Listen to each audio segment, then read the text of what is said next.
Rebecca Thompson felt her daughter's small hand squeeze hers as the spaceship Harmony shook violently. Pirates were attacking their diplomatic vessel, and the situation was getting worse by the second. 10-year-old Lucy looked up at her mother with bright, curious eyes instead of fear. Most children would be crying by now, but Lucy was different. She had always been the kind of kid who asked questions about everything and wasn't scared of the dark or strange noises. The emergency lights flashed red throughout the corridor as Rebecca pulled Lucy toward the escape pods. Other passengers were screaming and running in panic. The ship's hull was taking heavy damage from the pirate weapons, and everyone knew they didn't have much time left. Rebecca had been taking Lucy to an important peace meeting between different alien species, but now all she could think about was keeping her daughter safe. Suddenly, a massive explosion rocked the ship. The floor beneath them cracked and twisted as metal groaned and bent. Rebecca felt herself being thrown backward as a section of the wall blew out into space. She watched in horror as Lucy was sucked toward the breach, her small body tumbling through the air like a leaf in the wind. By some miracle, Lucy landed inside an escape pod just as it was launching. Rebecca screamed her daughter's name and tried to reach the pod, but it was too late. The small vessel shot out into the darkness of space, carrying Lucy away from the burning ship.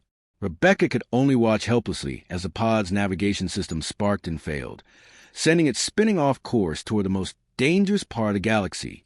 The escape pod tumbled through space for what felt like forever to Lucy. She pressed her face against a small window and watched stars streak by like tiny diamonds. The pod's computer kept making worried beeping sounds, and she could tell something was very wrong. Instead of heading toward the nearest safe planet, the pod was flying deeper into a region of space that everyone called the Umbral Territories. Lucy had heard stories about this place from the alien diplomats who visited her mother. They whispered about it in scared voices, calling it the home of the Shadow Maw. According to legend, this creature was the most dangerous thing in the entire galaxy. Ships that entered its territory were never seen again. Entire fleets had vanished without sending so much as a distress signal. The pod finally crashed on a gray, rocky moon with no atmosphere. Lucy's safety suit kept her alive as she climbed out of the wreckage. The landscape around her was empty and cold, with jagged rocks stretching in every direction. 2 different colored suns hung in the strange sky, casting weird shadows that seemed to move even when nothing was there. As Lucy explored the crash site, she felt like something was watching her. The feeling wasn't scary, though, just curious, like when her cat back on Earth would study a new toy. She started talking out loud, partly because she was nervous and partly because she had always been a chatty kid. She told the empty landscape about her mother, about the diplomatic mission, and about how the escape pod had broken. Then she saw it. At first, Lucy thought her eyes were playing tricks on her. Something huge was moving behind a cluster of tall rocks, but it seemed to be made of light and shadow at the same time. As it stepped into view, Lucy's breath caught in her throat. The creature was enormous, easily the size of a small building, but it moved with surprising grace. Its body was covered in scales that looked like they were made of liquid starlight. They shifted and changed color as it moved, going from deep blue to silver to purple. The creature had multiple eyes that glowed like captured nebulas, and when it looked at Lucy, she felt a strange tingling sensation in her mind. This had to be the Shadow Maw, the legendary monster that everyone feared. But as Lucy stared up at it, she didn't feel afraid. Instead, she felt wonder. The creature was absolutely beautiful in a way that took her breath away. It was like looking at a living piece of the universe itself. The being lowered its massive head closer to Lucy, studying her with those ancient, glowing eyes. For thousands of years, every creature that had encountered the Shadow Maw had either run away screaming or attacked in desperate terror. But this small human child just stood there, looking up at it with curiosity and amazement instead of fear. The creature's name was actually Nethes, though no living being had spoken that name in centuries. As it gazed down at Lucy, Nethes felt something it hadn't experienced in millennia. This tiny creature wasn't afraid. She was genuinely interested in meeting it, like she might be excited to meet any new friend. Lucy smiled up at the massive predator and said hello. While massive search fleets combed through every corner of the galaxy looking for the missing girl, something extraordinary was happening on that distant barren moon. Lucy and the creature she now called Nethies were spending their days together, learning about each other in ways that shouldn't have been possible. At first, their communication was simple. Lucy would point at things and say their names, while Nethies would make soft rumbling sounds that somehow felt warm and friendly. But as the days passed, something deeper began to develop between them. Lucy started having strange dreams where she could see colors that didn't exist and hear music made of starlight. When she woke up, she realized these weren't dreams at all. Nethies was sharing his memories with her, showing her what it was like to soar between galaxies and dance with cosmic storms. The connection between them grew stronger each day. Lucy discovered that she could feel what Nethies was feeling, and the ancient being could sense her emotions too. When Lucy felt lonely for her mother, Nethies would wrap one of its massive appendages around her like a protective blanket. When Nethies showed her memories of Ian spent in solitude, Lucy would pat its crystalline scales and tell it funny stories about life on Earth. Nethies had lived for millions of years, watching civilizations rise and fall across the universe. It had seen stars being born and dying, witnessed the formation of entire solar systems, and experienced wonders beyond imagination. But in all that time, it had never felt the simple joy that Lucy brought into its existence. She would laugh at the way cosmic dust sparkled in the sunlight, clap her hands when Nethies created beautiful light patterns in the sky, and make up silly songs about their adventures together. As their bond deepened, Nethies began teaching Lucy things that no human had ever learned. It showed her how to reach out with her mind and touch the energy that flowed between stars.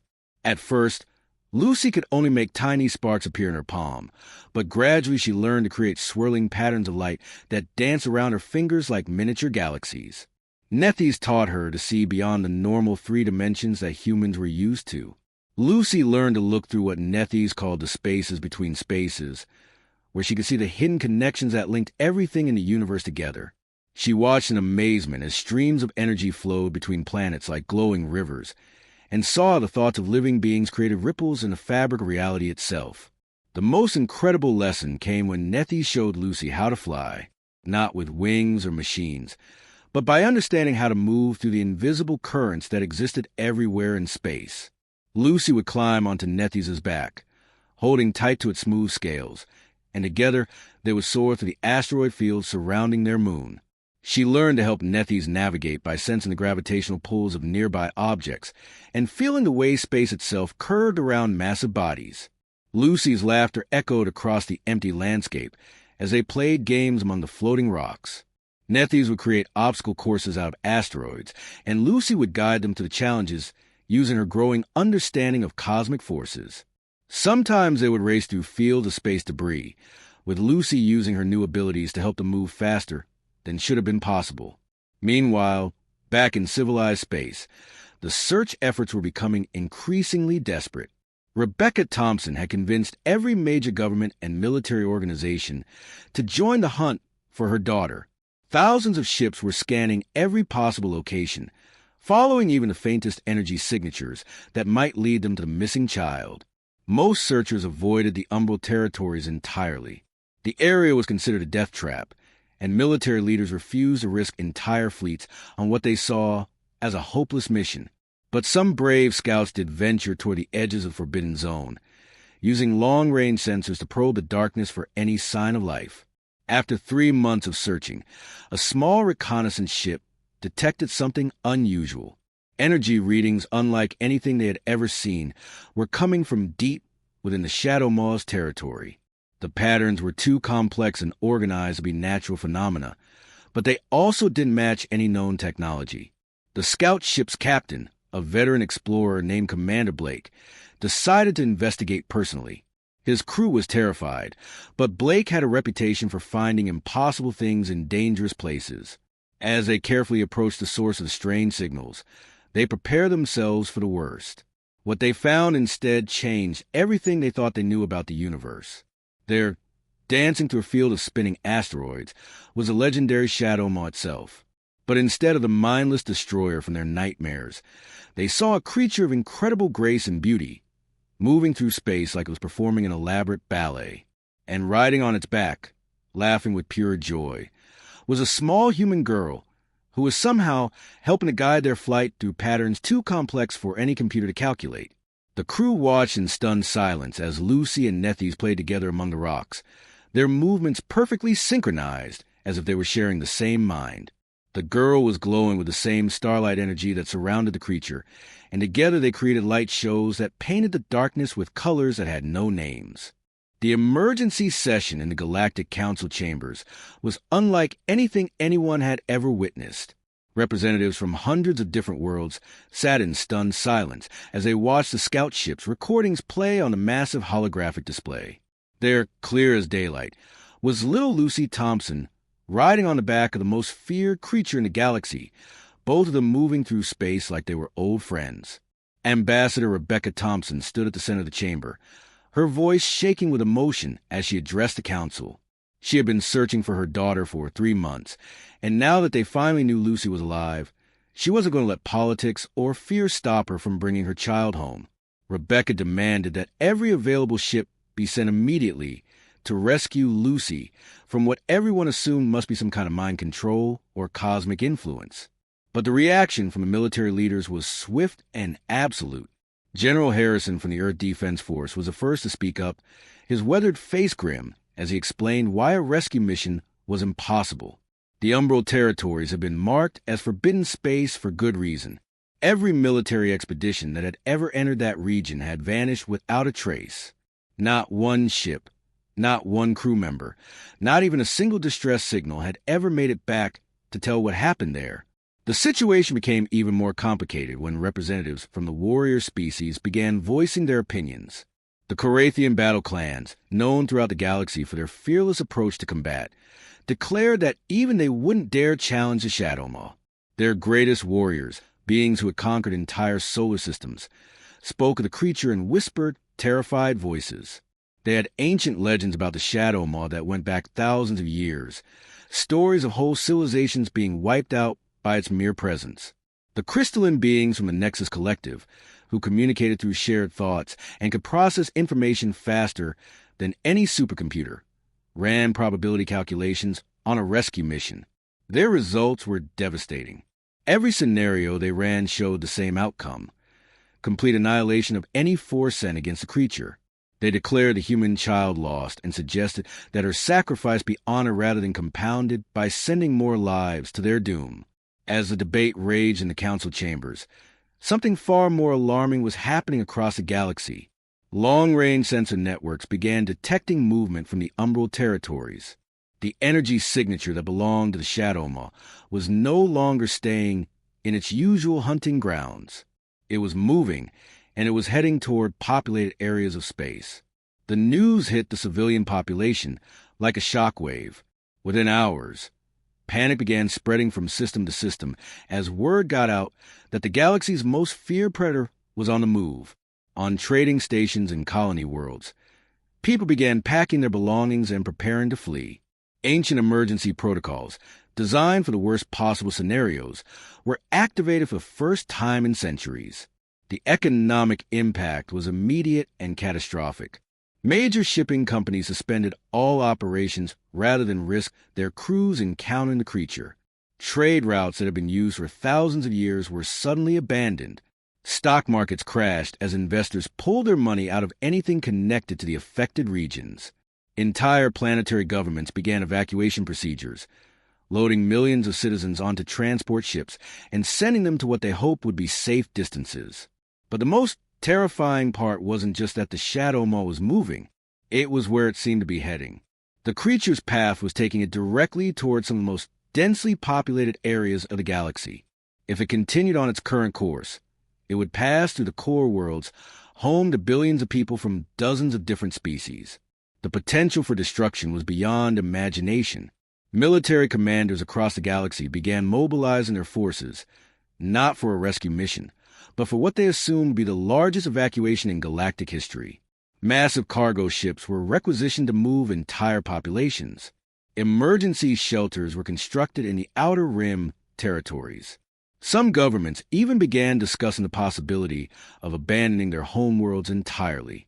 However, as days passed and the creature continued its journey toward civilization, Something strange became apparent to the scientists monitoring the situation.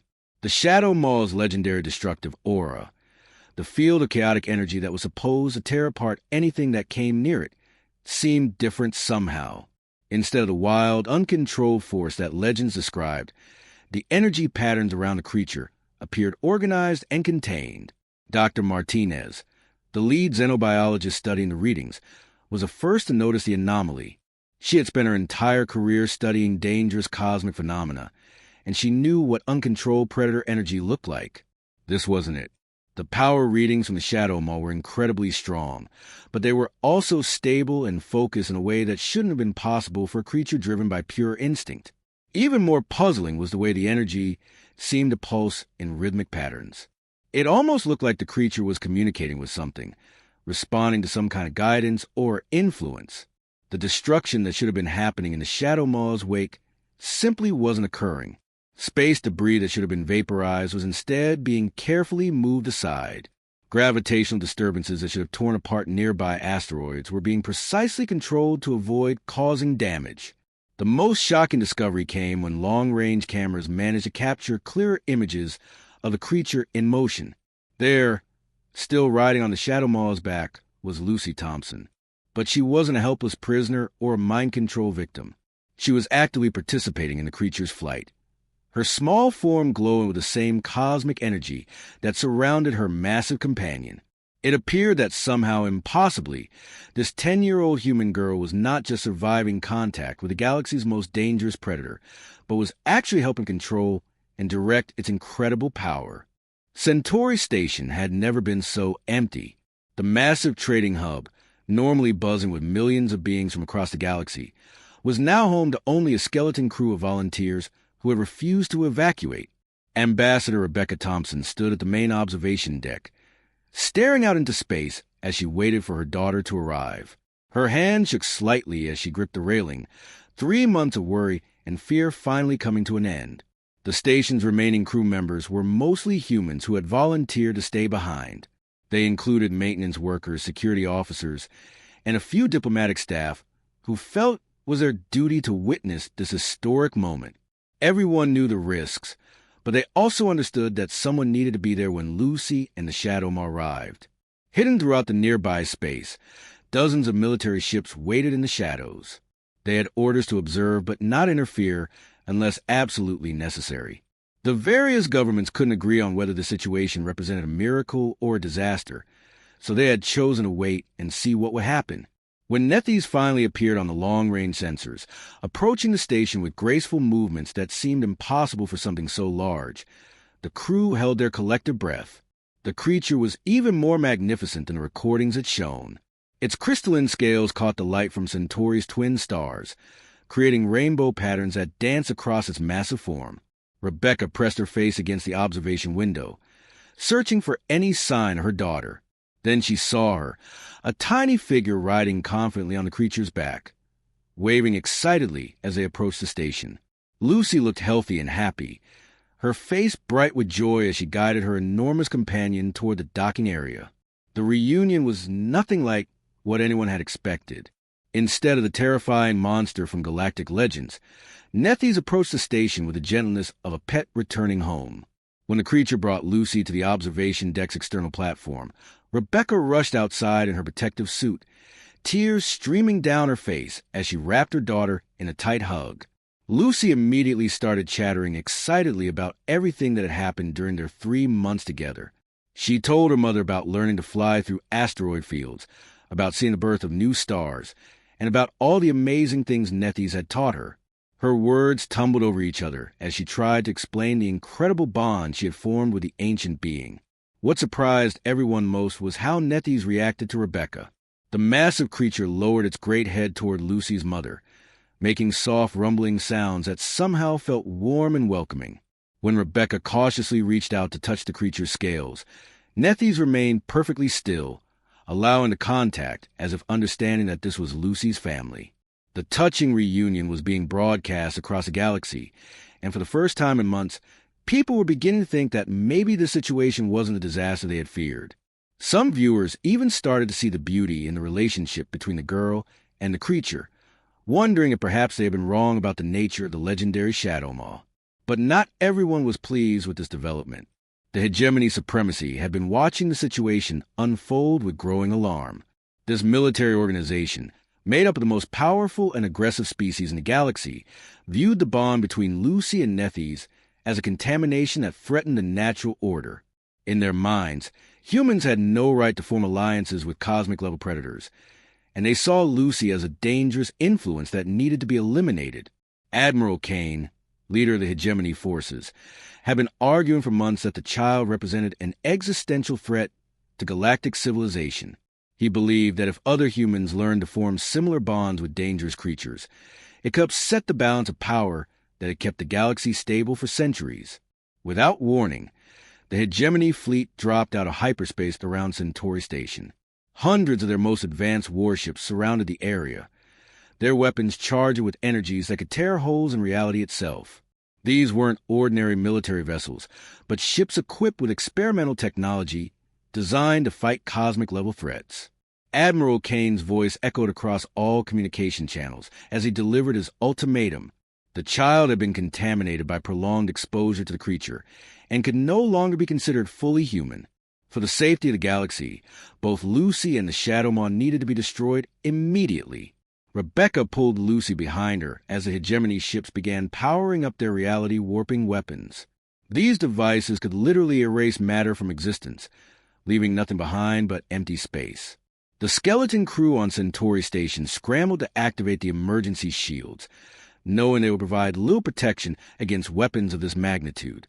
But before the hegemony could fire, something extraordinary happened. Nethys, sensing the threat to Lucy and her mother, slowly rose to its full height. For the first time in the presence of humans, the creature allowed its true power to become visible. The space around it began to shimmer and bend as forces beyond imagination stirred to life. What followed was less a battle and more of a demonstration. Nethys moved through the attacking fleet with impossible grace, its mere presence causing the hegemony ships to malfunction and shut down. The creature didn't destroy the vessels outright, but instead systematically disabled them, rendering their weapons useless and their engines dead. The most advanced military technology in the galaxy proved to be completely ineffective against Nethys. Reality-warping weapons fizzled out before they could fire. Energy shields collapsed without being touched. Computer systems shut down as if they were being politely asked to stop working. Throughout the entire encounter, Nethys was careful to avoid causing any harm to the civilian areas of Storie Station or to the crews of the disabled ships. It was clear that the creature could have destroyed everything in the area without effort, but instead chose to use only the minimum force necessary to neutralize the threat. Lucy stood beside her mother, one small hand resting on Nethys' scales, and together they watched as the galaxy's understanding of power and friendship was forever changed. The message was impossible to ignore. Humanity had achieved something that no other species had ever managed, forming a genuine partnership with one of the universe's most powerful beings. The weeks following the hegemony's defeat at Storie Station changed everything. Videos of Lucy and Nethys working together spread across every communication network in the galaxy, and suddenly people were asking questions that had never been asked before. If one human child could form a friendship with the universe's most feared predator, what else might be possible? The Galactic Council had no choice but to create an entirely new position that had never existed before. Lucy Thompson, now 11 years old, became the first human predator ambassador in galactic history. It was a job that came with no handbook, no training manual, and no precedent to follow. Lucy would need to figure out how to represent both humanity and the cosmic entities that most people still saw as monsters. Nethys took on the role of her guardian and partner, but their relationship had evolved far beyond the simple friendship that had started on that barren moon. They had become something like a bridge between two completely different ways of existing in the universe. Where Lucy brought human curiosity, empathy, and adaptability, Nethys provided cosmic wisdom, immense power, and a perspective that spanned millions of years. The most surprising development came when other humans began reaching out to Lucy, asking for guidance on finding cosmic entities of their own. The idea seemed crazy at first, but Lucy and Nethys agreed to help teach interested humans how to safely approach these legendary beings.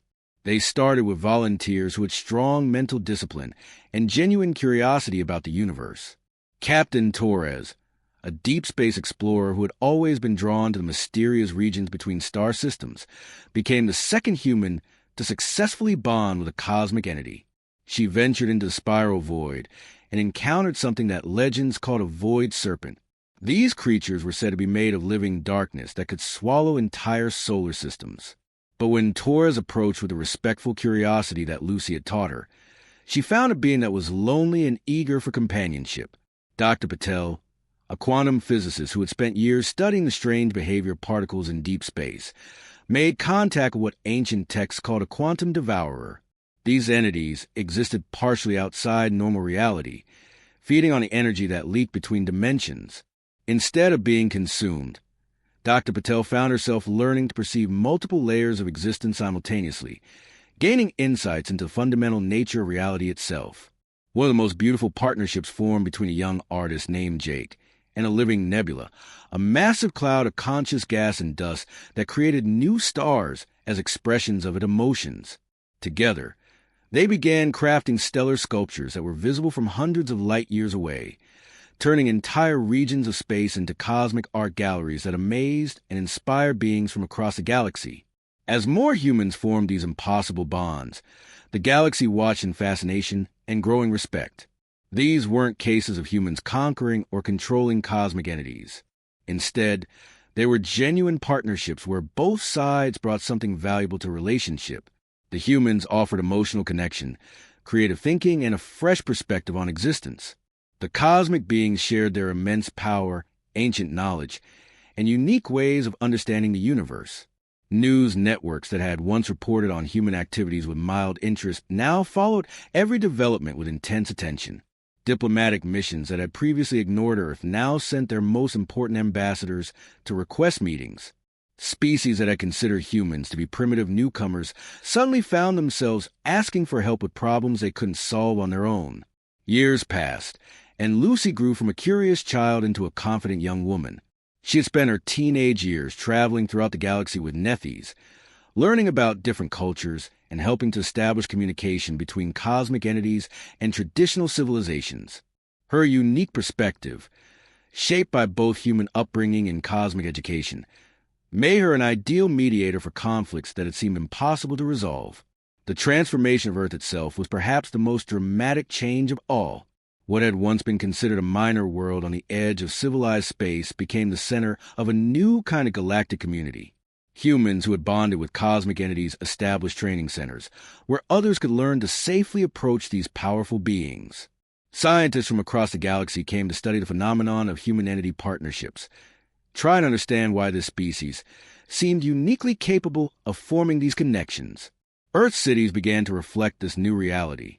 Spacecraft designed by humans working with quantum devourers could travel through folded space in ways that conventional technology couldn't match.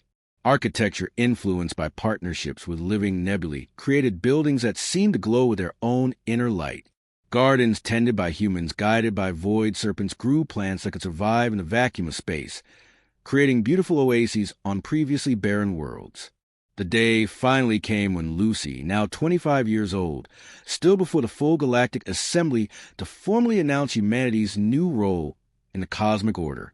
Behind her, filling the massive assembly hall, were dozens of cosmic entities that had once been feared as destroyers and monsters.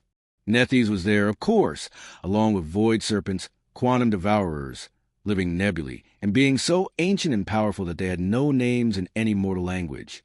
Lucy's speech was simple and direct, delivered in the same clear, honest voice she had always used. She explained that humanity wasn't asking to rule the galaxy or to impose their will on other species. Instead, they wanted to serve as mediators and friends, helping to build bridges between the civilized worlds and the vast, mysterious forces that shaped the universe itself. The dark spaces between stars, once seen as dangerous voids to be crossed as quickly as possible, became highways of friendship and wonder. Human entity partnerships established rest stops and gathering places in regions that had been empty for billions of years.